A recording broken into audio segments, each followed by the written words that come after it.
looking for escapism, I just want to escape.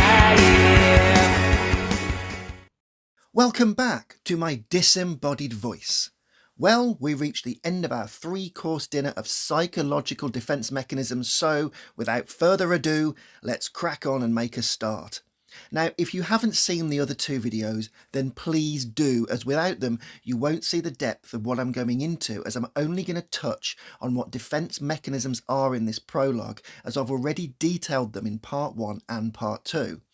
But as it's been a few weeks and we need some context and a refresher, the purpose of a defence mechanism is because humans are stated to exist in a state of perpetual conflict between the needs and constraints of various parts of the personality.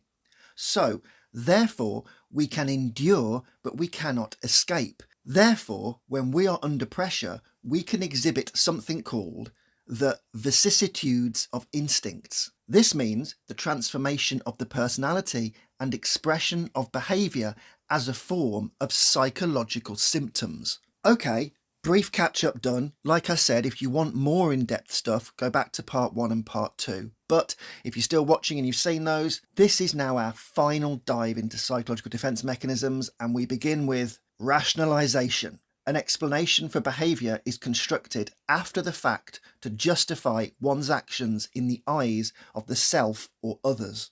Used by many narcissists as their primary defence mechanism, thus to absolve themselves of any blame whilst their victims and battlefield of confused people are left fuming at the indignity of being mistreated, rationalisation is vital. To be fair, we all need rationalisation, and this is no more evident in the therapy of DBT, also known as dialectical behavioural therapy, where, upon trying to agglutinate and merge polarised emotions, we need to introduce a settled middle ground where things are understandable. However, that's therapy and part of recovery, whilst a defence mechanism is about psychological protection of the ego and maintenance of our sanity. Therefore, for this one, we come to Alice Morgan from the TV show Luther. A malignant narcissist right from the word go, Alice is a monster and an arrogant exemplar of pure selfishness, all moulded into one. However, as the ingrained defence mechanism of narcissistic personality disorder is rationalisation, it's fitting that we focus on her because this is how she balances her games of sadism and cruelty alongside her cold-blooded acts of murder. Did Alice kill her parents? Well, yes. Well, why? Well, she wants to show the police that she's cleverer than them, so she enacts a scheme which she bumps off mummy and daddy, but means she can never be sent to prison. Their deaths are a necessary part in her pathway to being what she wants to be, which is an enigma.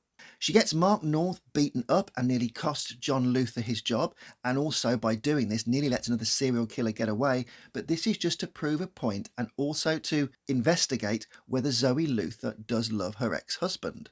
Well, I say ex-husband, they're not divorced, they're separated. She then kills the serial killer Henry Madsen to save Luther's job, but then this is rationalised as a gesture of friendship. The point here is that no matter who Alice kills, gets beaten up, damages, ruins or hurts, it's all for a good reason in terms of the enhancement of herself. Now, I've talked about Carl Rogers before and his 19 points of psychological functioning, and one of these points is basically someone's entire raison d'etre of their own life is to enhance their own enjoyment, prospects, resources and quality of life. Now, Alice is cruel and breaking people into pieces is all part of a day for her, but she is doing what her programming is telling her to do.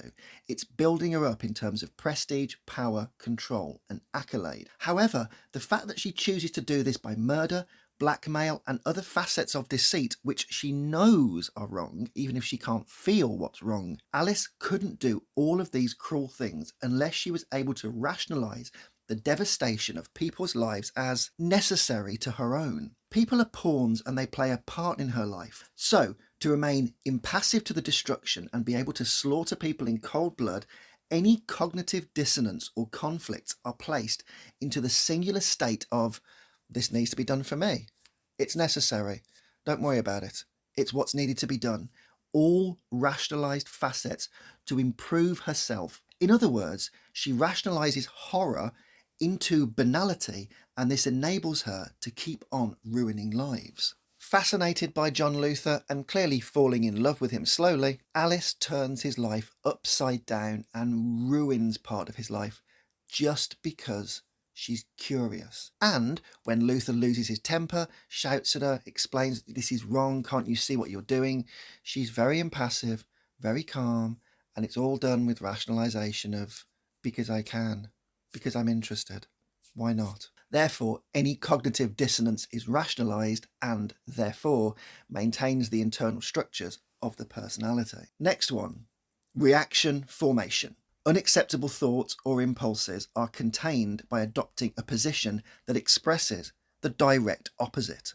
Okay, so for this one, let's look at Blade from the 1998 movie Blade. Born a day-walking half-breed vampire, Blade is someone who hates the vampires who made him, but is born with an increasing thirst to follow his natural instincts and drink human blood.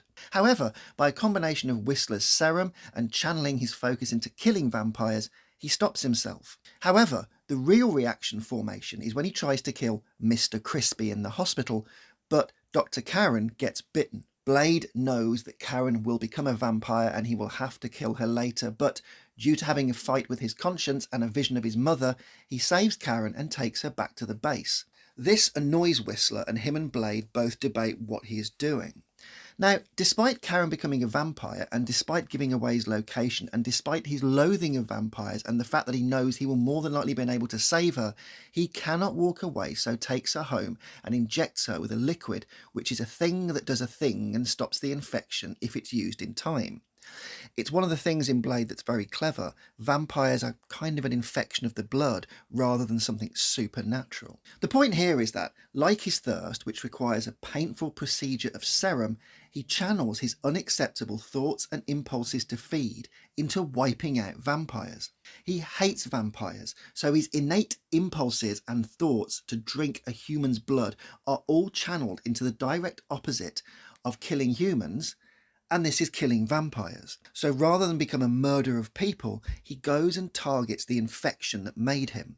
The unacceptable thoughts are turned into something, for him, which is positive. And once faced with leaving Karen, the thought that she's a vampire and now destined to be someone he hunts is channeled into saving her. Either way, Blade goes through a painful procedure of serum ingestion almost daily and lives a noble life despite being immortal, having amazing power and an insatiable thirst for human blood. Everything vampire about him is ignored and channeled into killing what made him, what he sees as evil. So basically, his unacceptable thoughts are put directly into the opposite of what he sees can make something good. On we go. Repression's next. Repression. Forbidden thoughts and wishes are withheld from conscious awareness. Now, in 2011, there was some serious Kenergy in a film called Drive, where the awesome Ryan Gosling played the titular driver and, following a botched heist with my number one screen crush Christina Hendricks, gets involved with a mob who want him dead. However, before all of that, he befriends a promising young woman played by Carey Mulligan, who is looking after her child while she waits for Poe Dameron from Star Wars to get out of prison. Now, the driver works for Walter White from Breaking Bad in a garage, but moonlights by night as a getaway driver. And, despite his genuine concern for Carey Mulligan and her child, and his genuine desire to get intimate with her, there are moments in the films where we see real aggression and real signs of the true sociopath that the driver is. He threatens a guy who's talking to him in a diner, stamps someone's head into smithereens in a lift, kills various members of the mob without breaking a sweat, and because his backstory is so nebulous and he has so little regard for things like money, his personal freedom, and unleashes a truly unstoppable rage at times, the driver's facade of a hard-working boy at a garage is just that. A facade and a repressed front to hide his true face of sociopathy. The driver clearly has lots of rage to channel, and he clearly has problems with his temper, and when pushed either through his job as a stunt driver or someone threatening him, his repressed emotion escapes and the beast who functions in society is unleashed without mercy. And that's what makes any relationship with Carey Mulligan impossible. Not because she's dating Poe Dameron, but because he isn't someone who can be tamed, domesticated, or live a basic life.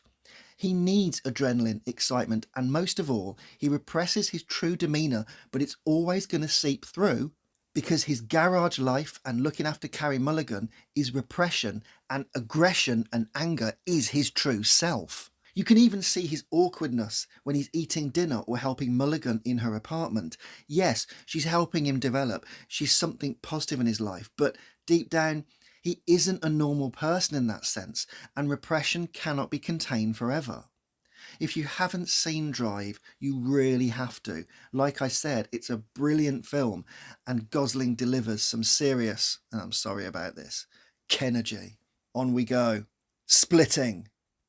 Opposite qualities of a single object are held apart, left in deliberately unintegrated opposition, resulting in cycles of idealization and devaluation as either extreme is painted onto the self and others. A strong defense mechanism of people who suffer from emotionally unstable personality disorder. I'm going to pick Kilgrave from Jessica Jones for this one because for all his evil and grotesque treatment of people, including make them take their own babies out the car and leave them on the street, getting people to cut their own throats or making his parents cut their own hearts out, he lives in a state caught between idealization and devaluation. And none more so is this the case in his pursuit of Jessica, where you can see his temper, attention, desire to please, and frustration all being forced apart at the same time. The scenes where he buys Jessica's house and then gets her to move in with him so he can create the perfect life with her is symptomatic of someone who uses splitting, because Kilgrave wants the perfect home, and that's why he recreates Jessica's childhood home to the exact forensic T, but he wants to control her, and this is the opposite of making someone happy. So the two are held apart. Jessica is either an object to be controlled, or she's the perfect thing to be loved. Anyway, Kilgrave gets her to move in with promises of being normal and that they will live together with no control or harm to her. However, as Kilgrave is used to getting what he wants whenever he wants and never compromising and being in control of people at all times, this idealistic fantasy is just that, and we see this whilst he tortures the housekeepers when Jessica is away. However, his temper vacillates because he doesn't see Jessica as a person who he loves. He sees her as a possession that he owns, and because of that, his vision for their life together, his fascination with her, and his overall outlook is forever swinging between two dichotomies. It's either a perfect life with the perfect girl and everything he wants, or it's going to collapse. She doesn't appreciate everything he does for her, he will lose her, and therefore he hates her.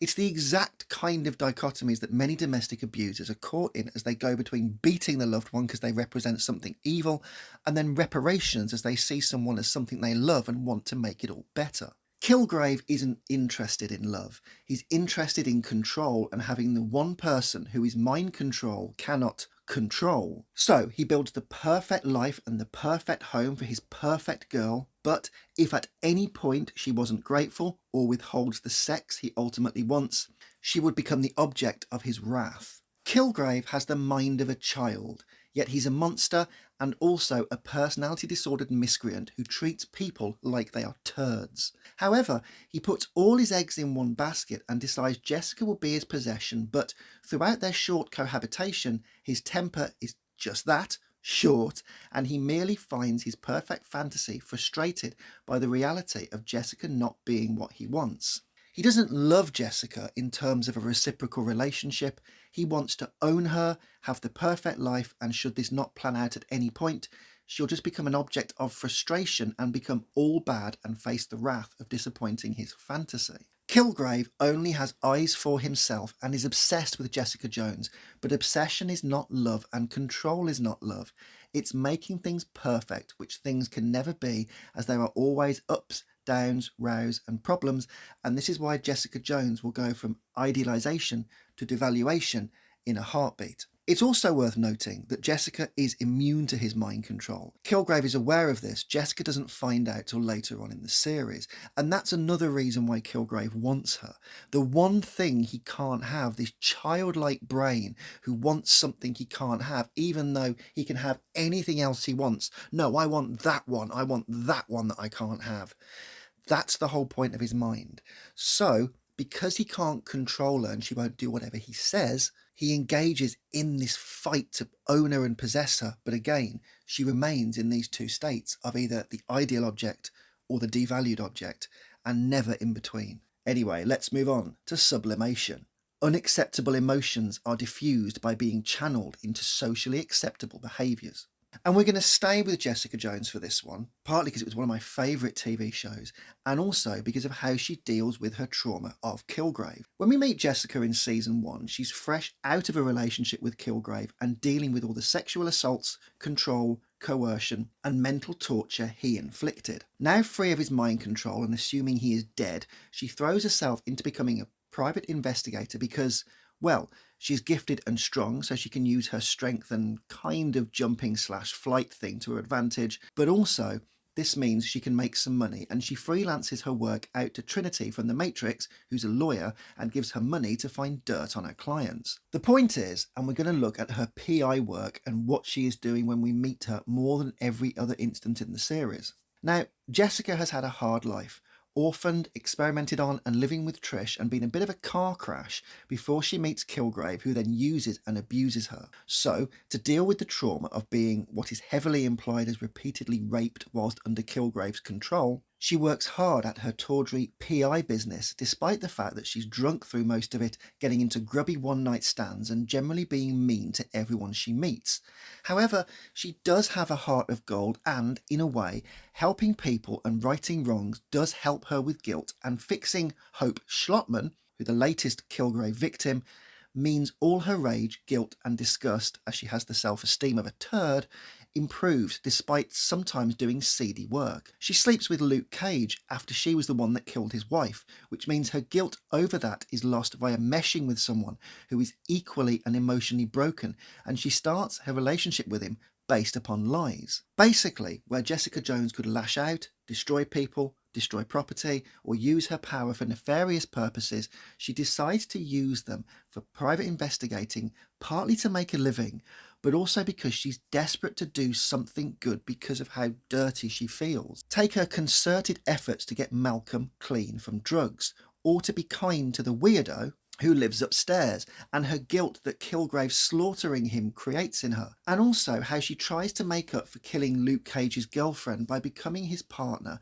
because it's all about replacing self-hate and garbage feelings inside with something better and something more positive. Basically, by becoming a PI and helping people who cross her path, despite her apparent disdain of all people, all her conflicts and trauma are being channeled into something positive which barely holds her together. And now we come to our last defense mechanism, undoing. Attempts to rid oneself of guilt through behaviour that compensates the injured party, actually or symbolically. Well, there is no other option for this one than Doctor Who. Now, ignoring the awful specials which aired on Disney Plus at the end of last year and go back to the fantastic storylines involving Eccleston, Tennant and Smith, Doctor Who was all about forced undoing and at times enforced masochism in terms of his own quality of life. Quite simply, when we meet Doctor Number 9 back in 2005, Christopher Eccleston to you and me, he thinks he's killed all the Time Lords and Daleks and spends the series trying to make reparations by travelling the universe with Rose and being restorative to the aliens and people he meets. So, whether it's helping the Gelf or showing Rose the universe, it's all about ridding himself of guilt by trying to do the right thing and help these aliens and humans who have been wronged. Now, carry on through Tennant, and he has to face Sarah Jane, who he struggles with seeing as she reminds him that he will outlive his companions and therefore always leave them behind and also be alone, and by the end of his tenure has to wipe Donna's memory in the great Dr. Donna storyline via a truly heartbreaking scene where he saves her life but means he loses his best friend. The Doctor ruins lives and destroys civilizations, but he's always trying to be decent and give people the choice, and racked by guilt, he frequently lets go of companions, gives his life force to save a mortal enemy, like Davros in The Witch's Familiar and The Magician's Apprentice, and sometimes this comes at a cost. Even Christopher Eccleston's Doctor states that, "I could save the world but lose you," when faced with killing the Slitheen via the rocket which is coming towards the Houses of Parliament, but he makes sacrifices, leaves people behind, wipes memories, makes decisions which impact his quality of life, and acts as judge, jury and self-executioner, such as when Dr. Ten saves Bernard Cribbins at the end of time, or when he blows up Pompeii, because that's a fixed moment in time, and then runs off and refuses to initially help the people of Rome, because this is what he is. He has to break things and destroy things. He has to undo himself and his own mental state at times, because that's who he is. He's the Doctor. It's part of what comes with him. And the reason he does all this is because he knows that the guilt of not doing something is worse than the guilt of undoing his life by losing people, killing aliens, or making impossible choices. Doctor Who at its peak in the late 2000s was amazing, and personally, while I'm sceptical of what's going to come next, I do really miss those days because they had companion storylines, massive loss, massive amounts of death, tragedy, and at times the Doctor had to make these tough decisions and ruin his own life and his own guilt because that's all he could do to make things better. Anyway, that's it for this week's video, and that's it for our deep dive into psychological defense mechanisms. So remember, psychology is cool. Please like, share and subscribe, and even leave a comment, which is always appreciated. And as ever, until next time, I'll catch you later. A big part of the job is looking for the worst in people.